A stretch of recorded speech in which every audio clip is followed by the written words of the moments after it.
It is Sunday night, and that means it is Sunday night service, and I am so excited tonight to have Dr. Jessica Drummond on here talking about something that we don't talk about as women, and I think many times, as healthcare providers, we miss this: pelvic pain, pelvic prolapse, endometriosis, right?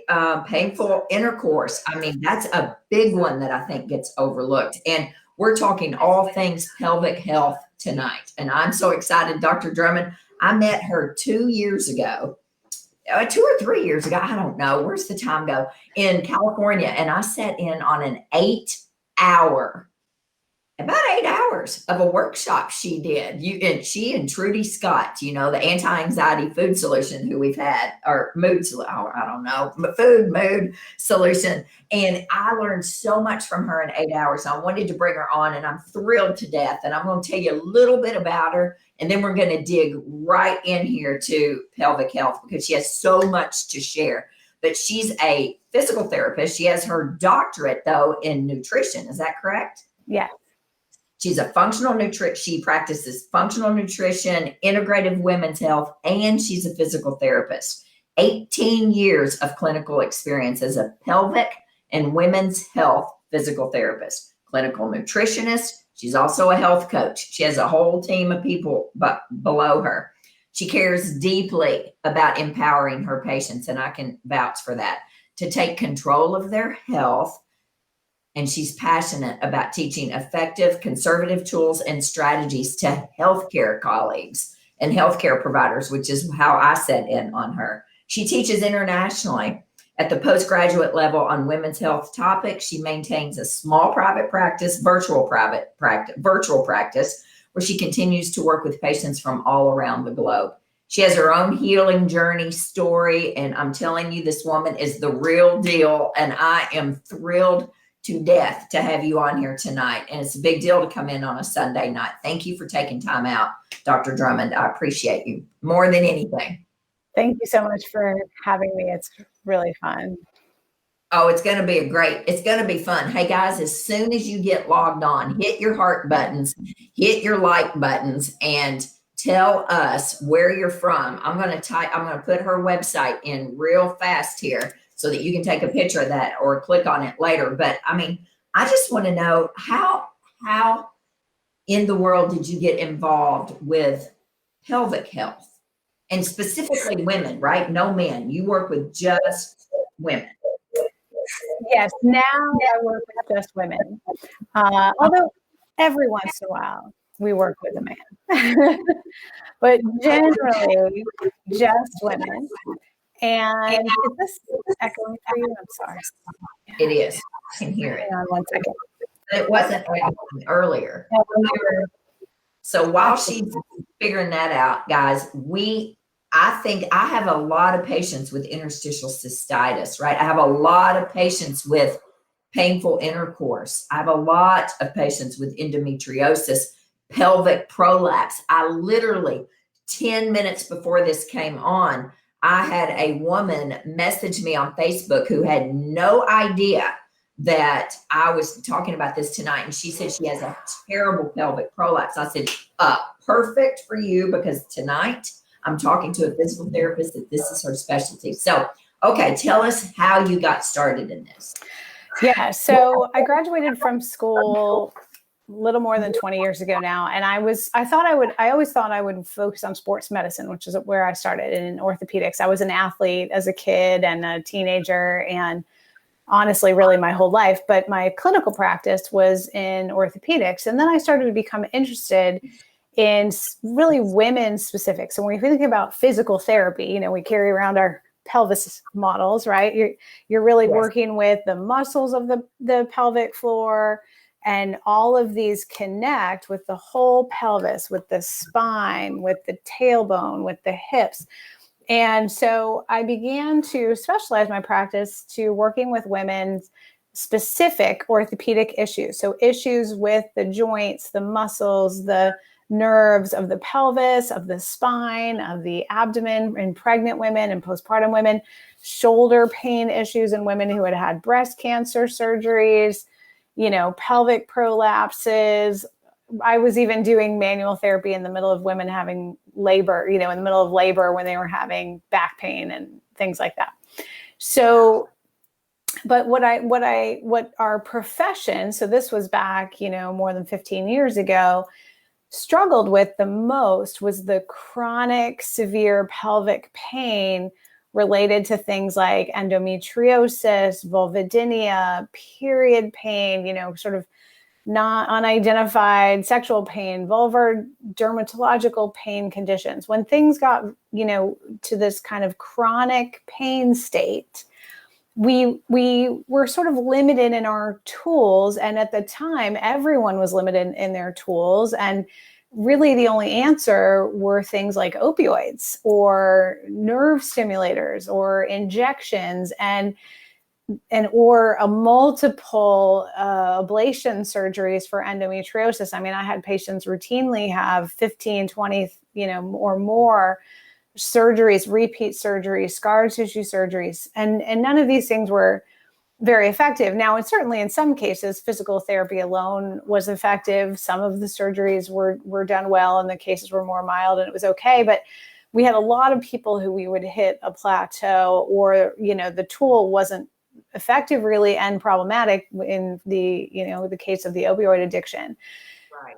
So later, a few years after that, I had kind of my own health journey related to a hormonal shift postpartum with my first daughter. So that was, almost 18 years ago now. And I recovered by really focusing on optimizing my hormonal health from a nutrition standpoint, and honestly, a stress standpoint, a shift in my relationship to work. I've always been kind of a type A go-getter, as you can imagine from the degrees you're reading, right? Yeah. And it's probably still my Achilles heel to this day. Yes. And so I learned that by optimizing my nutrition and adding a lot more mindfulness and stress recovery and, changing my workouts to be a little bit less intense and more recovery, I was able to really optimize my hormones. I struggled at that time for a few years with infertility, and eventually, 7 years later, I had a second baby with no kind of intervention other than, my own optimizing my fertility. You did say that one of your community was struggling with a significant prolapse. Do you want to talk a bit more about that? Yes, let's talk about it. Yeah. So I think when we think about pelvic health issues, we have to think about, well, what is involved inside the pelvis? So you've got the bladder in the front, you've got the vaginal canal in the middle, and you have the uterus, and then behind that you have the rectum. So any digestive issues are going to contribute potentially to bladder pain. They're going to contribute to even prolapse. So a prolapse is when the bladder or one of the walls of the vaginal canal starts just getting droopy and can even literally fall out sort of through the vaginal opening. And so you've got your vaginal opening here in the front. You've got the bladder can push down. In the back, the rectum can push forward. That's a cystocele or a rectocele. And you can also have the cervix drop, especially if someone maybe had a hysterectomy and, it's not well supported. Right. So this is a support structural issue that we need to improve. But what makes it worse is a lot of pressure downward. So holding the breath while lifting, constipation and chronic straining, lack of a strong support at the bottom. So you can see the bottom of the pelvic floor is really like hammock shaped, and that should be stable. These are all layers of muscles. You've got a more superficial layer right here. You've got a deeper layer that covers this whole section here. You can see it all on the inside. And that these muscles are literally kind of holding up the organs of the pelvis. And anytime we're putting a lot of downward pressure and those muscles aren't trained, And what happens in a lot of women is maybe you have some very mild incontinence, for example, like a little dribbling, sneezing incontinence, running to the bathroom when you put your keys in the door, or you're here running water. So you begin to kind of tense the pelvic floor, and then it actually gets weak. Because if I were to walk around with my hand tight in this position for years, the muscles are then weak. They're not strong. They're just tight and weak. So strengthening those muscles is really important. Also improving the hormonal, the systemic hormones, because a lot of these muscles are strongly innervated with testosterone, which improves with strength training and balancing blood sugar and lots of antioxidants. When we lose support from estrogen through perimenopause and menopause, we can also have problems there. So that is when we're kind of structurally and hormonally trying to optimize those systems. And then when it comes to the more intense pain conditions, period pain, endometriosis pain, vulvodynia kinds of pain, there is usually a hormonal component as well. A lot of times either estrogen dominance or lack of estrogen, or long history of hormonal birth control or other kinds of hormonal suppression. So you get vaginal dryness when you have less estrogen, and vulvodynia can be triggered by being on hormonal birth control for a long period of time and compressing and suppressing hormones. Actually, it doesn't even have to be that long. It could be just 3 months. And then it could last a long time after that. So we still need to think about hormones, but we also increasingly have to think about the nervous system. And, I work in nutrition, and clients are always like, what diet do I need to be on? And absolutely, we want to be on a nutrient-dense food plan. Lots of fruits and vegetables, lots of quality proteins to support hormones, lots of fat, especially healthy fats like avocado and olive oil and nuts and seeds and coconut oil. We need to actually add nutrition in most cases. Now, very few things do we want to eliminate for the short term. We never want to be afraid of any food, because that triggers the nervous system to respond and to create more and more symptoms. So now we treat from a nutrition standpoint, but underneath it all, when it comes to a chronic pain scenario, it's actually more important to have a calm nervous system. And many of us, so there are kind of 3 branches of that kind of stress response nervous system. There's calm and happy to be alive and engage with people and, leave your house now that we can and all of that. And there's kind of withdrawn. So that's part of the vagus nerve. That's part of the autonomic nervous system, is when you're kind of withdrawn, leaning towards depressed, not really interested in things. It's a safety mechanism that comes from what's known as fight, flight, or freeze. This is the freeze part. When we get overwhelmed with stress, we don't even bother to fight it anymore. We just freeze, put on our pajama pants, and stay home. And then the third is the more stress that we think of stress, anxiety, stress, overwhelm, that sympathetic nervous system activation. So we want to be in that state where we're able to be engaged and alert and participating in life, but not stressed and anxious and not depressed. And when we move too far in one direction or the other, it doesn't matter if you're eating the perfect diet. It's not going to be as helpful, because your body can't absorb it. Your brain is still giving signals of danger to your body, one of which is a pain signal. Yes. So pain signaling occurs in the brain. It doesn't mean it's all in your head or none of it's real. It's all very real. It's a very real pain experience.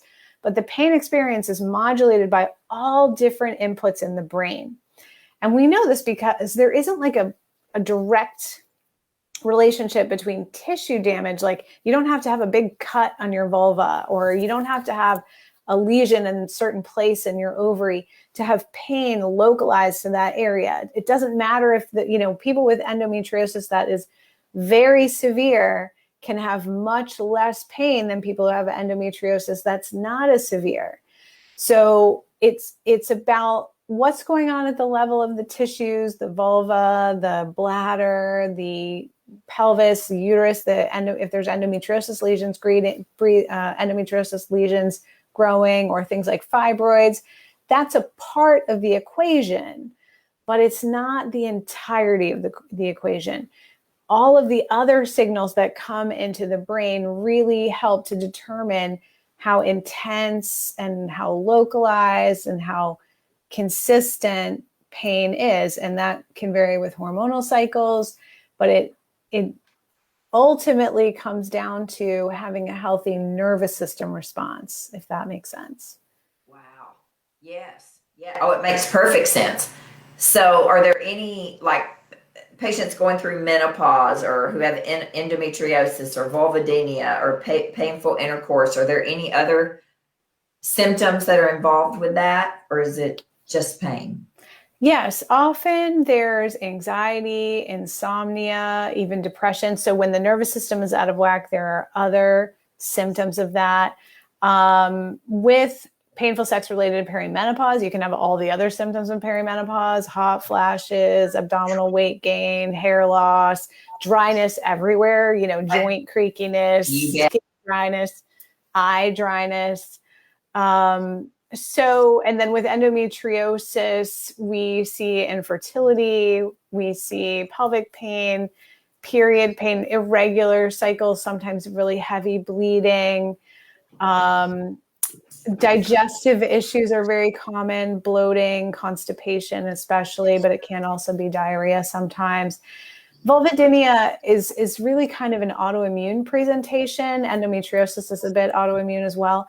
So it can co-present with other autoimmune diseases like Hashimoto's thyroiditis or things like that. Yeah. Yeah. So what can women do naturally? Now, we know about stress relief and the nervous system and working on breathing, just breathing, right?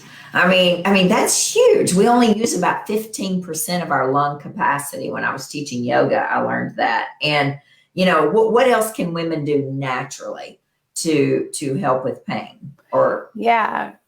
So calming the nervous system is really key. Locally dealing with the structure. So pelvic floor physical therapy can help both strengthen this whole pelvic floor structure and in alignment with the hips and in standing and in different positions. And, especially if you're dealing with prolapse or incontinence, strength all around is important, but also relaxation. So pelvic PTs will do internal massage to these muscles, do manual therapy work to the spine, to the hips, to the abdomen. Maybe there's a C-section scar to deal with or other scars from surgery. So structurally, we want everything to be flowing well. That helps with lymph flow and nervous system flow. And anti-inflammatory nutrition and mitochondrial support nutrition, while, I don't want anyone to become obsessive about nutrition, because that's actually worse than that's actually worse than being on the wrong diet or whatever. But it is really valuable for a short period of time to be committed to a very strong anti-inflammatory diet, which is essentially, for most women, low carbohydrates, high vegetables, high protein, high healthy fats, lots of herbs and spices as well. We have a lot of antioxidants and things like rosemary and oregano and ginger and turmeric and all that good stuff, right? Golden milk and, adding herbs and spices to everything. Yes. And even when we then add back in things that are relatively more inflammatory, sugar, grains can vary. It depends more genetically on how people respond to grains. Mm-hmm. It's kind of a continuum. Same thing with legumes. That's beneficial for some, not as beneficial. But most people should be able to tolerate kind of the full range of a whole foods diet. You know, I don't mean start re-eating Cheetos and things like that. Nobody needs that. That's right. But, you know, whole foods diet, whatever's included in that. But the things that are more inflammatory for your body, you know, 5-10% of the time, not every day, you know, more like once a month. And, you know, women who are perimenopausal, I think the other thing to really consider is our relationship to alcohol. Women in their 40s are increasingly drinking a lot of alcohol. And Yes. this is problematic for the nervous system, for sleep recovery. We track with all our clients, we give them a fitness tracker like this so we can track heart rate variability, which is an objective measure of stress, and we measure deep sleep quality. And we see that women who are chronically kind of having that glass of wine at night or 2 or 3, you're not getting the sleep recovery that you need. Every night, you've got to clean the brain. The brain is literally like our self-cleaning oven, and it has the capacity to, you know, restore itself every night. Yes. But we need about an hour and a half to 2 hours of deep sleep between 10 p.m. and 2 a.m. And if you're not going to bed early enough, or you're drinking alcohol at night, or you're drinking caffeine too late in the day, or too much caffeine, we miss out on this. It's really, this is probably my biggest anti-aging tip. Like, go to sleep and drink Go water. to sleep. Yeah. Go to sleep. Go to sleep. Was it you? I heard Alan Christensen say it, but I also heard you talk about it on a podcast about a sleepcation. No. Yes, Is that it? yes. Well, Alan Christensen created it. Okay. And it was from a tell book. Tell them what a sleepcation. Sleepcation. Yeah. It's from a book he wrote a couple years ago. Yeah. And I love this idea. I'm not 100% sure this is exactly how he meant it, but this is how we've taken and run it. You know, I work with all women. 98% of them are sleep deprived for all numbers of reasons. And the sleepcation is just, you take 3 days where you literally do not get out of bed. You know, you can get out of bed and like take a walk if you want, but there's no screens, no phone, no little humans that need your help, you know, no partners that need your help. You are just resting. Now you go to bed whenever you want, you wake up whenever you want, and the rest of the day you just chill and read a library book or take a walk or sit by a pool. I require all of our students, our professional students, to put one of these on their calendar twice a year. And that's yeah. And that's probably the hardest assignment that I give all. So we don't get out of bed at all. Well, you can get out of bed, but you know, you're just chilling. You can take a walk, you can go for a hike, whatever, but you're not on your phone or your computer. You're not helping anybody. You're not doing the laundry. You're not cooking anything. Like, you're just off. Do it. Let's do it twice a year. Let's do it. And okay, so that's huge. And yes, sleep deprivation creates inflammation. I mean, hands down creates inflammation. And in the book that I wrote that's coming out in November, actually, there's a whole chapter on sleep. And I learned all about first and second sleep in it. I didn't know about it when I was researching. Vanderbilt didn't teach me about first and second sleep. They said everybody needs to sleep all night long and never wake up, right? Well, that's not normal for most people. And back in the day, hundreds of years ago, people would sleep 4 hours or so, wake up in the night. They would have sex, which would be fabulous for a lot of people, right? They would, read, sew something, and then go back to sleep for 3 or 4 more hours and get up when, you can. And we don't do it. We put so much pressure on us for sleep. We do. And I'm guilty of that for people. So I have really backed off and said, you know what? How do you feel when you wake up? I need you going to bed early, preferably go to bed early, get up early. But really, and the bottom line is, how do you feel when you get up? Yeah. And your bedroom is a sanctuary. And if it's loaded with everything. So, okay. So we're supposed to talk about pelvic health, but sleep is key. And do you start your patients on an elimination diet initially? Like gluten, dairy, sugar are, to me, the 3 devils I mean, they create so much inflammation. Do you ask them to come off of that initially to do Yes. a Yeah, and for many people, we also ask them to come off of grains and sometimes legumes. Some soy? people, yes, definitely no soy. That seems to be a big problem with endometriosis. Yes. And for some people, red meat, but not very many, especially if it's good quality red meat. Adding more fish, more turkey, more, it really depends. We use some genetics to look at the details of this, but Mhm. I have, because of that nervous system factor, I'm even less committed. I do think it's a good idea to do an elimination diet as a therapeutic diet for 3 weeks to 3 months. Mhm. At that point, and it depends a little bit, like if someone's going to have a major surgery or they were really sick before, or we haven't gotten their symptoms really under control yet, that's important. But I actually don't think, I've changed my opinion on this over the years.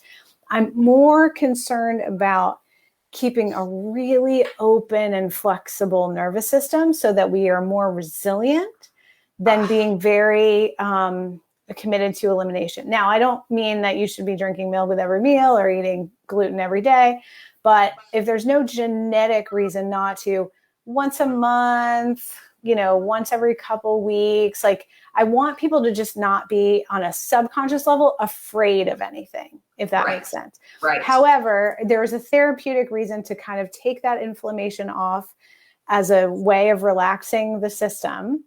But I don't want people to be afraid of anything. Like I want people to live in the world despite the fact that we have pollution, despite the fact that we have, EMFs, we're tied to our computers all the time.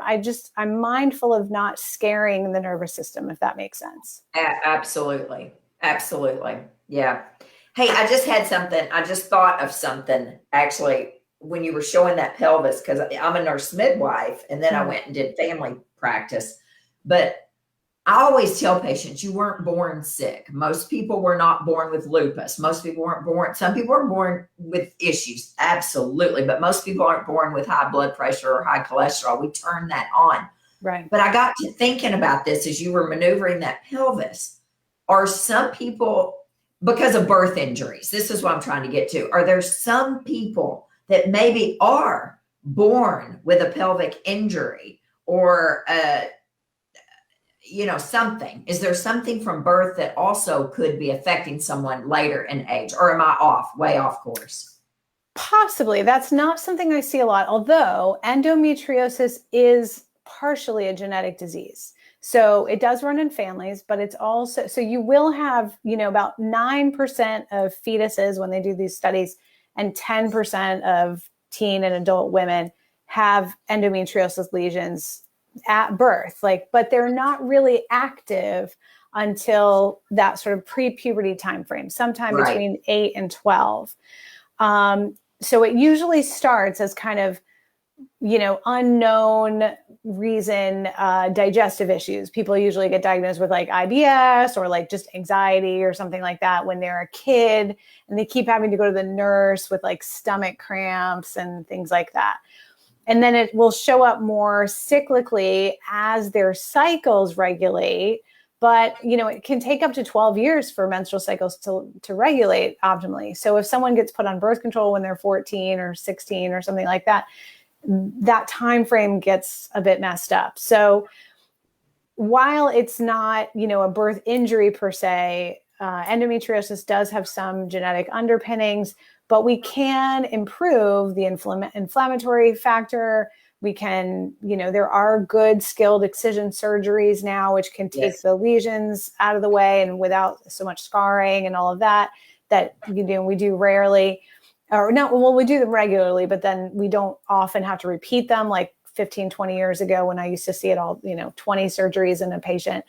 And there's an autoimmune component, which is part of the reason why people have infertility with endometriosis. So everything we can do to optimize small intestinal barrier function, reduce any inflammation related to an autoimmune type of response, that helps us to reduce all of these different pain drivers and optimize digestive system, immune system, nervous system, endocrine system, and then people can be functioning with a lot less symptoms. Absolutely. And actually, Jody just said she was diagnosed with endometriosis, finally decided 13, had a hysterectomy, which was amazing, but she's still left with rectal pain 1 to 2 days a month. So clearly she's not having a period and having rectal pain. What do you think there? Well, potentially. So hysterectomy is not a treatment for endometriosis. It can be a treatment for adenomyosis if you have their lesions similar to endometriosis lesions in the inside of the uterine lining. But for endometriosis, the lesions are actually by definition growing outside of the uterus. Now, still, sometimes people have a hysterectomy for a number of reasons related to that. But it's not really a cure for endometriosis, though I'm really glad it helped her symptoms. So a couple of things could be happening. One, if they left her ovaries and she's not yet of menopausal age, she still could be having some hormonal cycles. Usually the ovaries kind of go into a relatively early menopause, even if they were left there because the blood supply has changed and the nerve supply has changed, but there could still be some hormonal cycling. But the other thing I would say about the rectal pain, which could be related, is there could be a lesion on the rectum that was missed, or it can grow back later, or there could be an adhesion or something like that more structurally, or it can be just this sort of nervous system driver. And so it could be hormonal, could be structural, could be the nervous system. First thing I would probably do is anti-inflammatory diet, really clean, sugar, gluten, dairy, grains, beans. Actually, in my book, Outsmart Endometriosis, which I'll give you guys a copy of, if you go to just outsmartendo.com, there's a detailed food plan, and you can get the book for free right over there. And that is an elimination diet that will work to really lower that inflammation. The goal is to do it for somewhere between 3 weeks and 3 to 6 months to take that inflammation off. Especially if this is happening monthly, you'll be able to tell by then after 3 months or so if that will relieve the symptoms. But also, I would do pelvic floor physical therapy to the rectum, because there could be some muscle spasm here. They can go in rectally, they can release that. They can go in vaginally and release it. They can, there's lots of stretching exercises and relaxation exercises for that. Jody, I agree with her 100%. If you would find a pelvic floor physical therapist, I didn't know anything about pelvic floor PT until just not too many years ago. It has changed my patients' lives.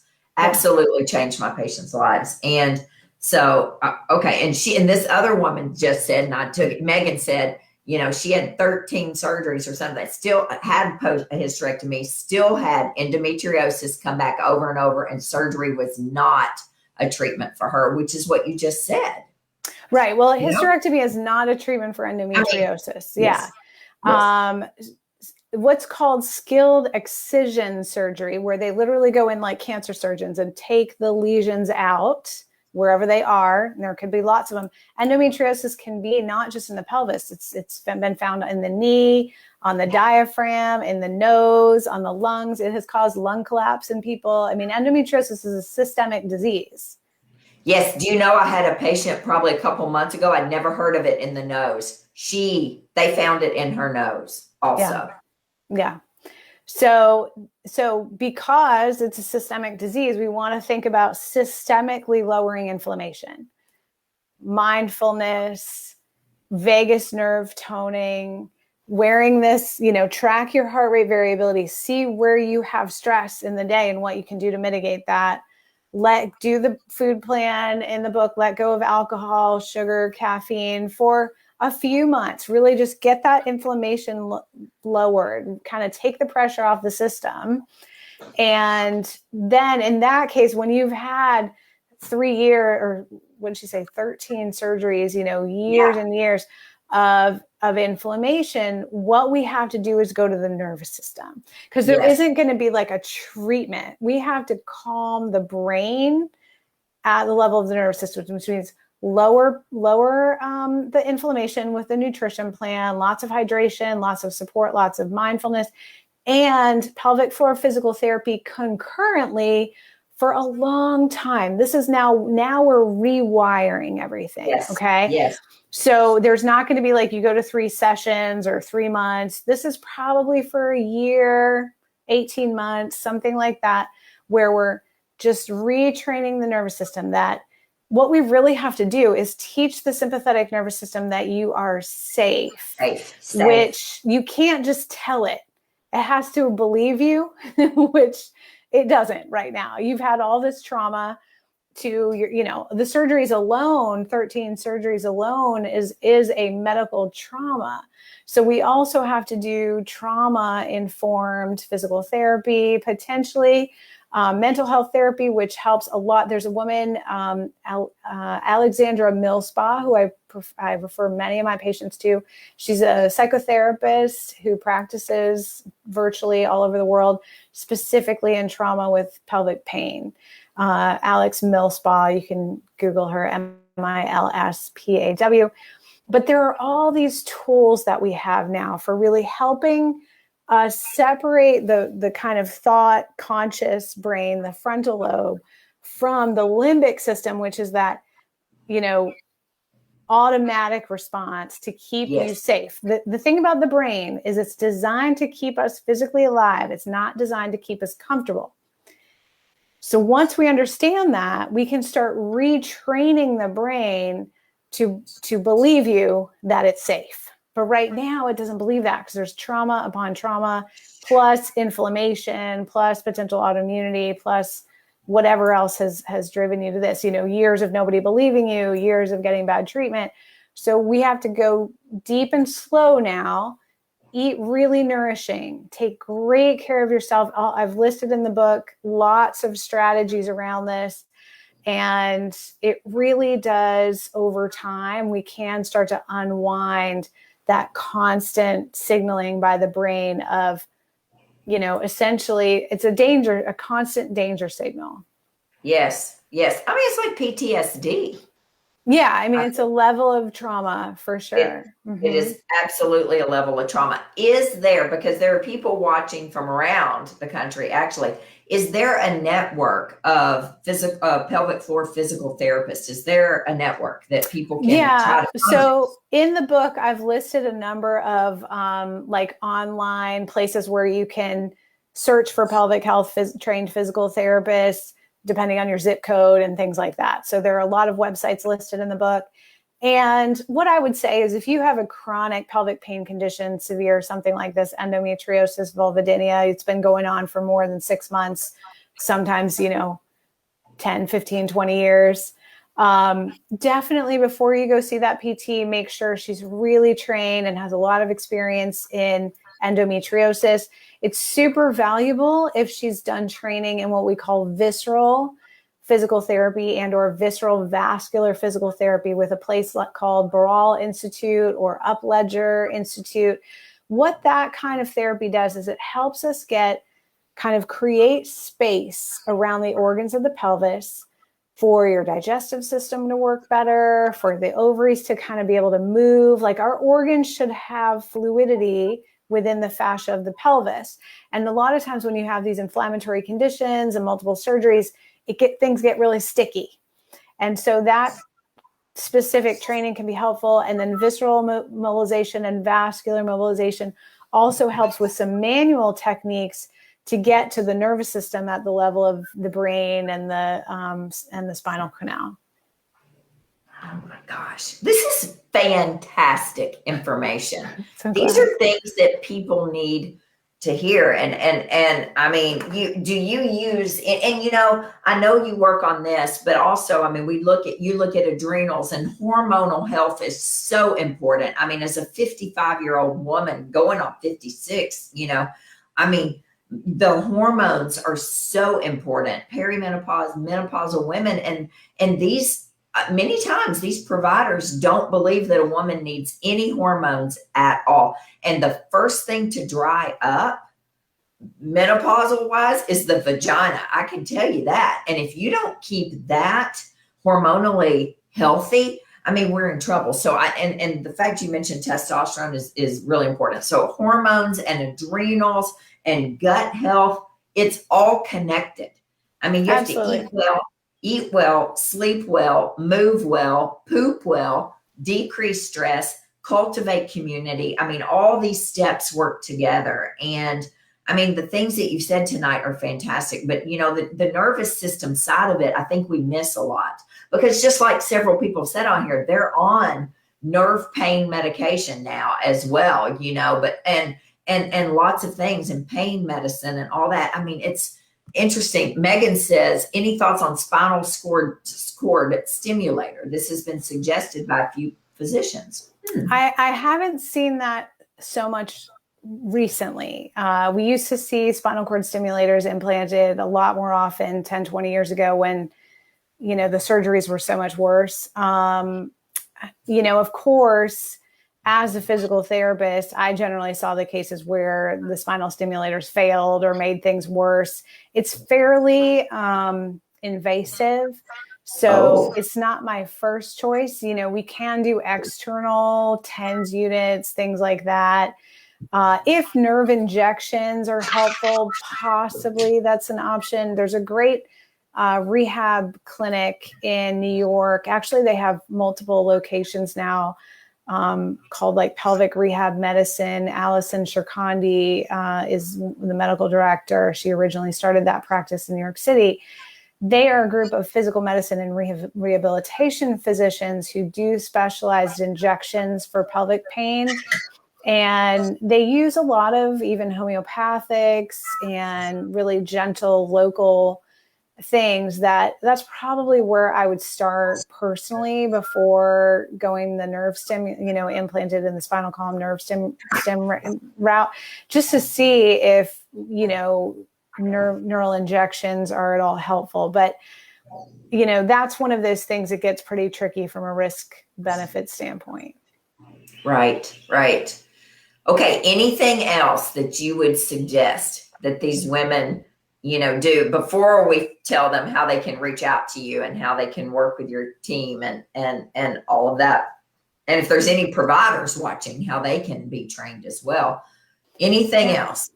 Well, I just think, you know, the nervous system piece is often overlooked, but it also, everything you said is so important. You know, we have to, at the root, feel safe in our bodies in order for our hormones to be balanced, in order to digest our food.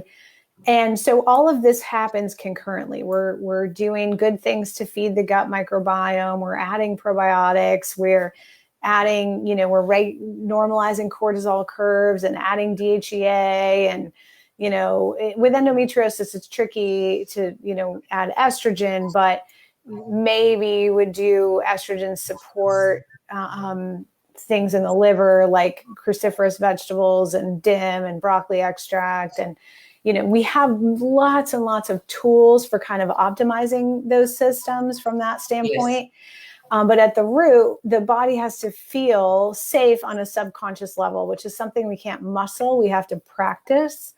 And then I think, you know, the good news about that is from that place of stability, all of these other systems will really start aligning. And then, you know, yeah, I mean, sometimes we need a little bit more support, especially if someone is postmenopausal and they're really not resilient from an adrenal standpoint, then hormonal support, hormone replacement therapy can be valuable. We don't use, I'm a nutritionist, not a physician, so we don't do that, but we certainly refer people as needed. And we use lots of, like, we'll use topical things like DHEA, but vulvar moisturizers, I think, are great, not only because just it helps with the moisture and hydration. You know, tons of my patients they're just dehydrated. Like, you bet. Yeah, you know, hydration with minerals is a really valuable strategy. I have people checking off, like, are you doing your 3 liters of water a day? Because everything gets dry. And, you know, I'm 47, yes. So, and I had a little bit of a shock with my COVID experience. So I'm doing all the things too, because when your adrenals get rocked by any stressor, you got to check off your water. You bet. So things like that, I think we really underestimate the value of really the basics. You bet. And, Common sense, practical, basic medicine. Absolutely. Yeah. And yes, common sense. And Basics. so as we do all of that, and then we build on, if that's not enough, then we've got the next layer of tools. If that's not enough, we've got the next layer of tools. And I think if you're working with a practitioner who really thinks in a long-term approach, they're going to stick with you over time to make sure each of those layers is a solid foundation. Absolutely. Well, how can they reach out to you? What can they do? Yeah, so for practitioners who want to learn more about our training, as you posted up there, Integrative Women's Health Institute is our training institute. Anyone, practitioner or person struggling with pelvic pain of any kind, even if it's not endometriosis, I strongly recommend you download Outsmart Endo at outsmartendo.com and just walk through the steps that will help with vulvodynia. I did a lot of research in graduate school on vulvodynia, vulvar pain. Really, it's a lot of the same approach. So walk through the steps in that book. And then if you need help, reach out to us. Our practice, you can find it through there. We're actually on a bit of a waiting list right this moment because I think the pandemic has stressed a lot of people out, and we have a very full practice at the moment, but we do have a waiting list and we do work with people all over the world. So we'll get to you as soon as we can. Oh, thank you. Her website is great. She's got great information on there, and you can scroll down to the bottom. I was on there today and look, and it says patients, research, providers. I mean, not clinicians or something. I don't know. There's a lot of information on there and really great information. And I just thank you so much from the bottom of my heart for being here today. And they've really loved this. I don't know who needed to hear this. You know, this is a real specialty niche, but there's millions of women dealing with this problem. And we need to speak out more. And I want you all to know that not a single one of you are broken. You are not born broken. You have never been broken. You may be off balance and a little bit out of homeostasis right now, out of balance, but your body wants to right ship and come back to balance. It wants to do that. And when you just start feeling better for a little bit and giving the body what it wants for a little bit, things start to right ship. I mean, they really, really do. And I just want you to know you're not broken. Don't ever think you're broken. Women come in so down and depressed that they're broken and it's done. My life is over. And this is the best season of your life coming up. I'm telling you, it is. You made it through 2020, and we're 4 or 5 months through, 5 months almost through 2021. We are going to rock it. And I just want you to know, it's just huge to me that you're not broken. Don't you agree?